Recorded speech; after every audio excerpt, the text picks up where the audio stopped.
Hydraulic ആണോ?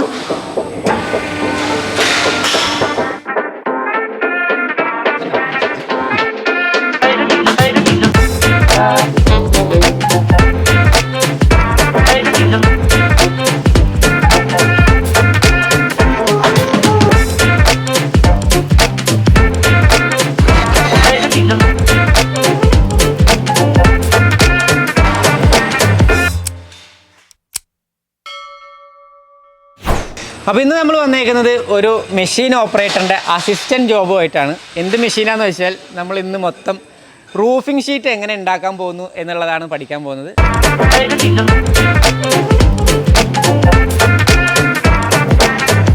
അപ്പോൾ roofing sheet എങ്ങനെ നിർമ്മിക്കുക എന്നുള്ളത് നമ്മൾ പഠിക്കാൻ വേണ്ടിയിട്ട് ഇന്ന് വന്നേക്കുന്നത് PTK റൂഫ്സ് ആൻഡ് സ്റ്റീൽസ് എന്നുള്ള സ്ഥാപനത്തിലാണ്. അപ്പോൾ ഇന്നിവിടെ പീറ്ററേട്ടൻ ഉണ്ട്. പീറ്ററേട്ടനാണ് ഇവിടുത്തെ മെയിൻ ഓപ്പറേറ്റർ അല്ലേ?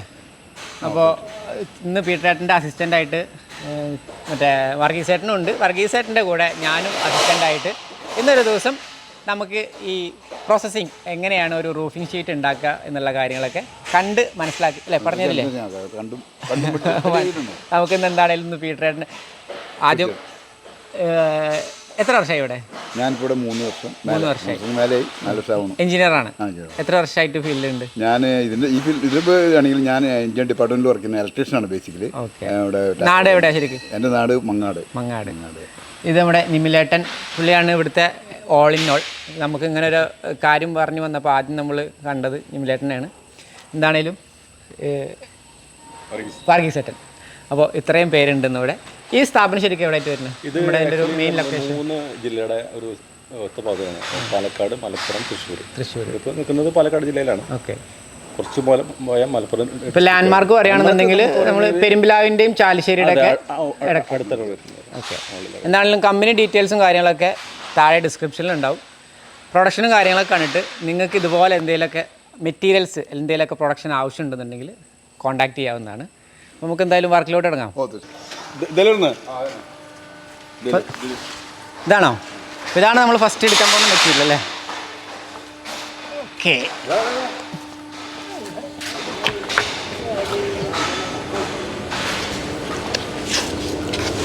അപ്പോൾ നമ്മൾ വർക്ക് ആരംഭിക്കുകയാണ്. ആദ്യത്തെ പ്രോസസ്സാണിത് അല്ലേ?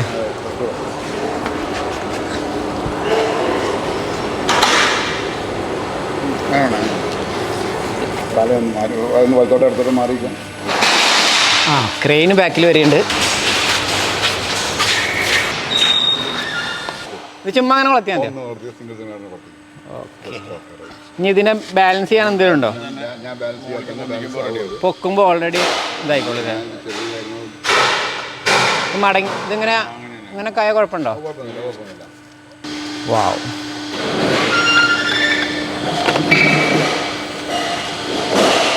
ലോഡായില്ലേ? നമ്മളിങ്ങനെ വരികയാണ്.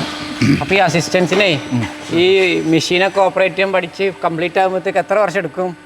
ഇല്ല, അത് ഒരു 6 മാസം മതി ധാരാളമായിട്ട്.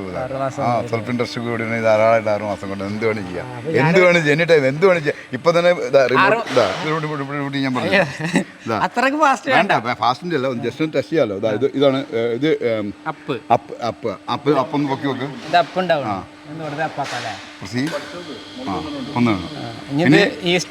വെസ്റ്റ് നമ്മൾ അവിടെ സർക്കിൾ ഉണ്ട്. ആ സർക്കിളിലാണ് ഈസ്റ്റ് വരുന്നത്. അതിന് സൗത്ത് എന്ന് പറയുമ്പോൾ ഇതാണ് സൗത്ത്.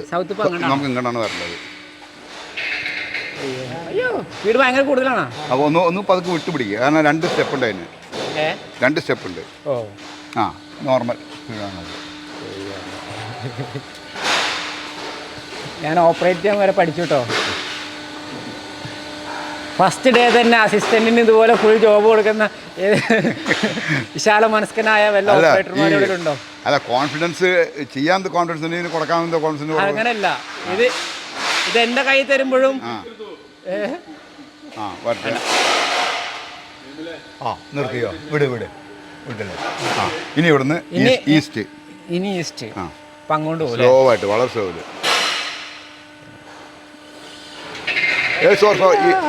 സ്റ്റോപ്പ്. ഈസ്റ്റ് നോക്കിയിട്ട് ചെയ്തോ. ബെസ്റ്റാ പോയത്. ആ ബെസ്റ്റ് തന്നെ എല്ലാം കൂടെ പണി. ബെസ്റ്റ് പോയി അവിടെ പോയി വേണ്ട ചേട്ടനെ അത്യാവശ്യം ഞാൻ മനസ്സിലാക്കി. കൂടുതൽ മനസ്സിലാക്കി കഴിഞ്ഞാലേ പെട്ടെന്ന് ചിലപ്പോൾ ഒറ്റയടിക്ക് ഗസ്റ്റ് പോയിട്ട് വേസ്റ്റായി കഴിഞ്ഞാൽ സംഗതി എവിടെയും ചെല്ലും. പടി കിട്ടിക്കഴിഞ്ഞാലേ ഇപ്പോൾ നിങ്ങൾ ചെയ്യേണ്ടത് അവിടെ നിന്ന് കറക്റ്റ് ആണോ എന്ന് നോക്കുക. ഇതിൽ ലോഡ് ചെയ്യുന്നത് കറക്റ്റ് അല്ലേ? കൈ അതിനുള്ളിൽ നിന്ന് കൈയിടരുത്. ആ ബെൽറ്റിന് വേണമെങ്കിൽ പിടിച്ചോ, ആ ബെൽറ്റിന് വേണമെങ്കിൽ പിടിച്ചോ, കുഴപ്പമില്ല. അത് ഓക്കെ. സ്വല്പം മുമ്പിലേക്ക് വേണമെങ്കിൽ വരാം അല്ലേ? ഓക്കെ. എനിക്ക് കാണുന്നുണ്ട് എനിക്ക് ഇവിടെ. Okay, yes.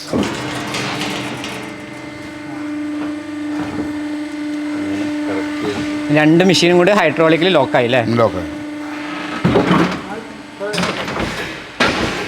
നമുക്ക് ക്രെയിൻ നമുക്ക് റിലീസ് ചെയ്തിട്ട് അങ്ങനെ ഊരണം. അതുപോലെ വലിച്ചെടുക്കണം. വലിച്ചോ. യെസ്. ഇപ്പോൾ നമ്മൾ ഇതിൽ കയറ്റാൻ നമ്മുടെ ഫസ്റ്റ് പ്രോസസ്സിങ് കഴിഞ്ഞു. ഇനി ഇവിടുന്ന് ഓപ്പൺ ആക്കിയിട്ട് നമ്മൾ അതിലേക്ക് കയറ്റണം.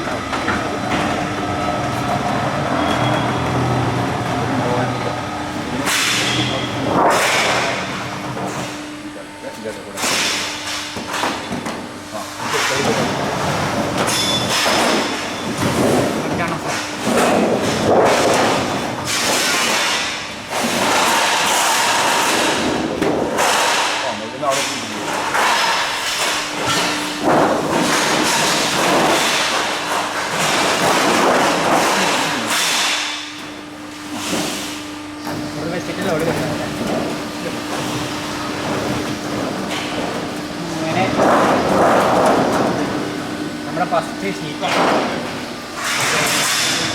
നമ്മൾ ഈ ഷീറ്റിന് ഉപയോഗിക്കുന്ന മെറ്റീരിയൽ നമ്മൾ ഇവിടെ കൊടുത്തിട്ട് പ്രത്യേകിച്ച് പ്രോസസ്സിംഗ് ഒന്നുമില്ല, ഷേപ്പ് ആക്കൽ മാത്രമേ. ഓൾറെഡി നമ്മൾ അതിന്റെ കോട്ടിങ്ങും കളറും എല്ലാം അതിന്റെ വായറ്റിന് വരും. അതായത് ഓരോരോ കമ്പനിക്കാർക്ക് ഇപ്പോൾ മറ്റേ ജിൻഡാൾ അങ്ങനെ ഓരോ കമ്പനികളുണ്ടല്ലോ. ജിൻഡാളിൻ്റെ ടാറ്റ പതിനടിച്ച് ടാറ്റ അടിക്കാണ്ട്. അപ്പോൾ ആ ടാറ്റ അങ്ങനെ ഓരോ കമ്പനിക്കാരും അവരുടെ സാധനം അത് നമ്മൾ ഷേപ്പ് ചെയ്ത് കൊടുക്കും. നമുക്ക് ആ റോള് വരുമ്പോൾ എത്ര ടൺ ഉണ്ടാവും? സാധാരണ 5-5.25 4.25 അങ്ങനെ ഒരു ഇതൊന്നുമില്ല. ഇത്ര കോൺഫിഡൻസ് ഉണ്ടെങ്കിൽ കൂടെ തന്നെ നമ്മൾ ഈ സാധനം ഇത് ഫസ്റ്റ് ഒന്ന് ചെക്ക് ചെയ്യും. അതൊന്ന് ടേപ്പിൽ അളക്കാതെ നമുക്ക് ഒന്നും ചെയ്യാൻ പറ്റില്ല.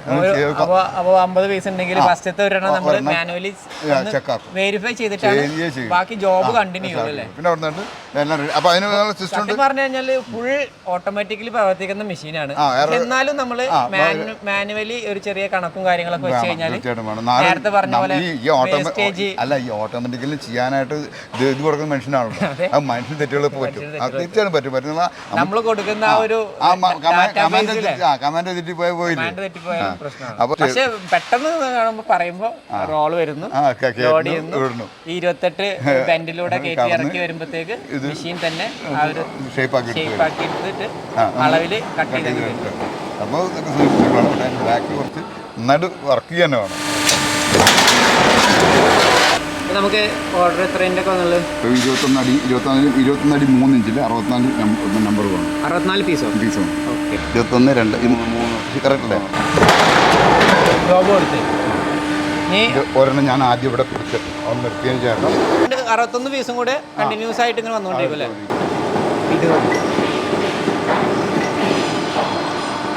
സംഭവം വളരെ സിമ്പിളാട്ടോ.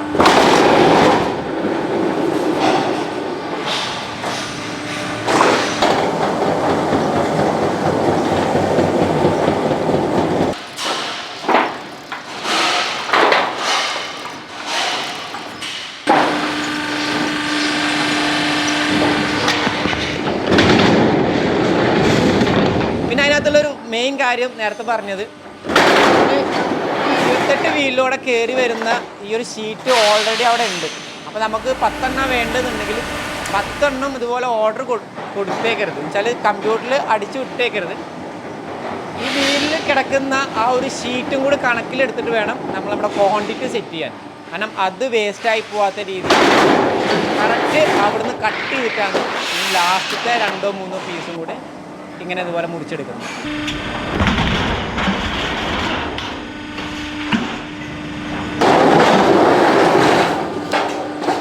അപ്പോൾ ഇതുപോലെ ഓരോ ദിവസം നമുക്ക് ഓരോ ജോലികളൊക്കെ ചെയ്തിട്ട് പലതരം ജോലികൾ പഠിക്കുകയും ചെയ്യാം. പിന്നെ നല്ല രസമല്ലേ ഇങ്ങനെ ഫാക്ടറി അതുപോലെ ഓരോ മെഷീൻസ് വർക്ക് ചെയ്യുന്നത് കാണാൻ. ഇവിടെ തന്നെ കണ്ട ഇതിനകത്തുള്ളൊരു മെയിൻ അഡ്വാൻറ്റേജ് ഇത്രയും വലിയൊരു യൂണിറ്റ് പ്രവർത്തിക്കുന്നത് 2 പേരെ കൊണ്ടാണ്.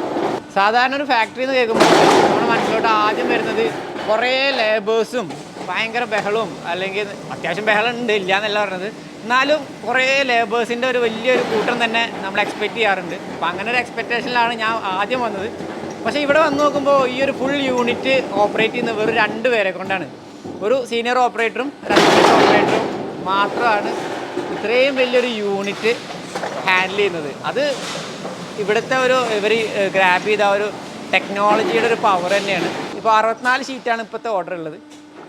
ഈ ഓർഡർ ഇതേപോലെ ഫുൾ അടിച്ച് വെച്ച് കഴിഞ്ഞാൽ പിന്നെ ഇത് തിരിച്ച് വണ്ടിയിലോട്ട് ലോഡ് ചെയ്യുക എന്ന് പറഞ്ഞു കഴിഞ്ഞാൽ വലിയ ടാസ്ക്കാണ്. ഭയങ്കര ഹെവിയാണിത്, നല്ല വെയിറ്റ് ഉണ്ടാവും. ഒരു 5 ടണ്ണിൻ്റെ ആ ഒരു റോൾ ഉണ്ടെങ്കിൽ ഇതും ഏകദേശം ഒരു 64 പീസ് വരുമ്പോഴത്തേക്ക് 2-2.5 ടണ്ണിൻ്റെ വെയിറ്റ് വരാൻ സാധ്യതയുണ്ട്. അപ്പോൾ ഈ കാണുന്ന വീലൊക്കെ ഉണ്ട്. ഇത് ചോദിച്ചപ്പോൾ പറഞ്ഞത് ഈ ഒരു ട്രോളി തന്നെ ഏകദേശം 2-3 ടണ്ണ് ഭാരം വഹിച്ചിട്ട് പതിയെ കൈകൊണ്ട് തള്ളി നീക്കാൻ പറ്റുന്ന രീതിയിലാണ് സെറ്റ് ചെയ്തേക്കുന്നത്. അതേപോലെ ഇതെല്ലാം കഴിഞ്ഞ് വീണ്ടും ക്രെയിനിൽ ലോഡ് ചെയ്ത് വണ്ടിയിലോട്ട് ലോഡ് ചെയ്യും. അപ്പോൾ ഈ എല്ലാ പ്രോസസ്സും നടക്കുന്നത് ഈ ഒരു 2 പേര് മാത്രം ഓപ്പറേറ്റ് ചെയ്യുന്ന രീതിയിലാണ്.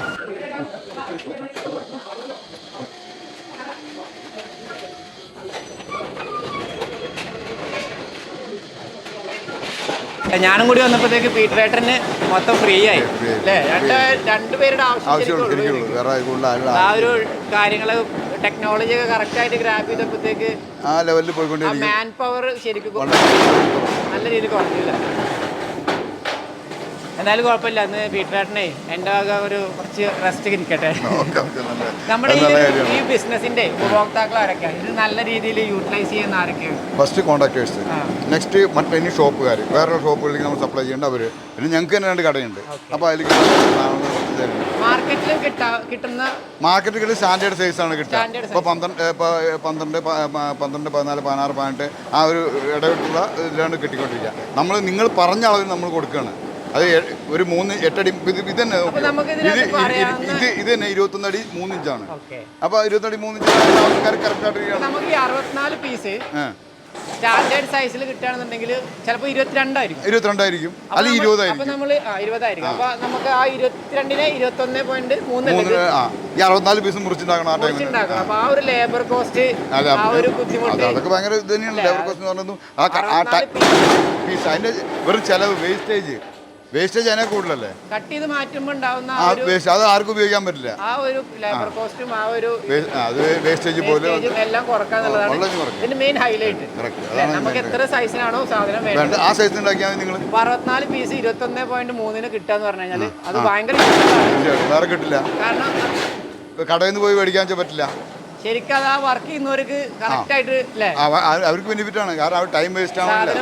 റെഡിമെയ്ഡ് സാധനം കൊടുന്ന് കറക്റ്റ് അളവിൽ നേരിട്ട് ഫിറ്റ് ചെയ്താൽ മതി. അത് കട്ടിങ്ങോ അല്ലെങ്കിൽ വേറെ എന്തോ അതിൽ അപ്പൊ ഇങ്ങനെ ചെയ്ത് വരുമ്പോഴേ നമുക്ക് എക്സ്ട്രാ കോസ്റ്റ് വരുന്നുണ്ട്. മാർക്കറ്റ് റേറ്റും അത് നമ്മളിതൊന്നും മേടിക്കാറില്ല. അങ്ങനെ ഒരേ സൈസ്. അതെ, അതിൽ പ്രത്യേകിച്ച് നമുക്ക് ചിലവ് വരുന്നില്ല. അതേ റേറ്റിൽ തന്നെ കൊടുക്കും. അതേ റേറ്റിൽ തന്നെ കുറച്ചും കൂടുതലും കൊടുക്കുന്നില്ല. കൂട്ടത്തിൽ മറ്റൊരു രസകരമായിട്ടുള്ള സാധനം കണ്ടത് ഇതേ ഈ ഒരു ലോഡ് ഇറക്കുന്നതാണ്. ഒരു ലോഡ് GI പൈപ്പ് ഫുള്ള് 2-3 പേരാണ് ഇവിടുന്ന് എടുത്തിട്ട് ഫുൾ ഗോഡൗണിലോട്ട് ഷിഫ്റ്റ് ചെയ്യുന്നത്. അപ്പോൾ ആ ഒരു ടെക്നോളജിയും സാധനങ്ങളും അവരത് ഹാൻഡിൽ ചെയ്യുന്ന രീതിയൊക്കെ ആണല്ലോ ഭയങ്കര രസമായിട്ട് തോന്നി. ഇപ്പം ഇത് മൊത്തം എത്ര ടൺ ഉണ്ടാവും ഈ വണ്ടി വന്നത്? 23 ടൺ. 23. അപ്പോൾ നമ്മൾ എത്ര ടൺ അതിനകത്ത് സ്പ്ലിറ്റ് ചെയ്തിട്ട് എടുക്കുന്നുണ്ടാവും? ക്രെയിനിൻ്റെ ഒരു വെയിറ്റ് അനുസരിച്ച് ബെൽറ്റിൻ്റെ 3 to 3.5 ടൺ. അപ്പോൾ ഈ എടുത്ത് വെച്ചേക്കുന്നത് ഇപ്പോൾ ഒരു 3 ടണ്ണിൻ്റെ അത് എടുക്കുന്നതാണ് രസം കേട്ടോ. കാരണം അത്രയും അങ്ങനെ തിക്കിയിരിക്കുന്നതിൻ്റെ ഇടയിൽ ഇത് ഈ ഒരു റോഡ് കൊടുന്നിട്ട് അല്ലേ, ആദ്യം ഈ റോഡ് കൊടുന്നിട്ട് അതിനെ ഇതിൽ ബെൽറ്റ് ഇട്ട് അതിൽ നിന്ന് പൊക്കും. എന്നിട്ട് ആ ബെൽറ്റ് വീണ്ടും ഒന്ന് ശരിക്കും ഉള്ളിലോട്ട് സെൻട്രൽ ബെൽറ്റ് സ്റ്റാർട്ടിങ് അത് കറക്റ്റ് ബാലൻസ് ചെയ്തിട്ട് 2 സൈഡ് ഇതാക്കിയിട്ട് പിക്കപ്പ് ചെയ്തിട്ട് അവിടെ വെക്കും. നല്ലൊരു അടിപൊളി കാഴ്ച തന്നെയാണ്. കറക്റ്റ് അത് ആ ബെൽറ്റ് കൊടുക്കേണ്ട സ്ഥാനത്ത് കറക്റ്റായി കൊടുത്തു കഴിഞ്ഞാൽ പെർഫെക്റ്റായി പൊക്കോളും. അല്ലെങ്കിൽ ചരിഞ്ഞിട്ടൊക്കെ പ്രശ്നം വരില്ല, അപകടങ്ങൾ വരാൻ സാധ്യത വരില്ല. അവർക്ക് അത്രയും പെർഫെക്റ്റ് അവരത്രയും ഇപ്പോൾ ഇത്രയും നാളായിട്ട് അവർ എക്സ്പീരിയൻസ്ഡ് ആണ് കറക്റ്റായിട്ട്.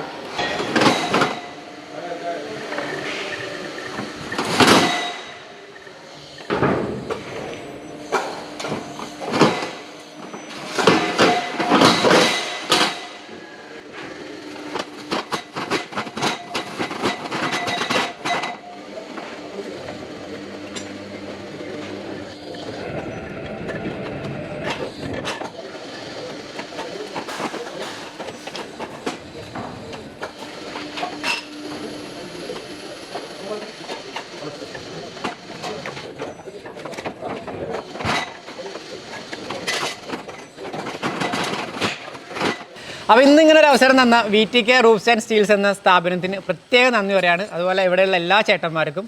പിന്നെ ഇന്നത്തെ ഈ ഒരു കാര്യങ്ങളൊക്കെ നല്ല അടിപൊളിയായിട്ട് എക്സ്പ്ലെയിൻ ചെയ്തെന്ന നമ്മുടെ പീറ്ററേട്ടനും വർഗീസേട്ടനും അല്ല നമ്മളെ സഹായിച്ച നിവിൽ ചേട്ടനും എല്ലാവർക്കും ഒരുപാട് നന്ദി.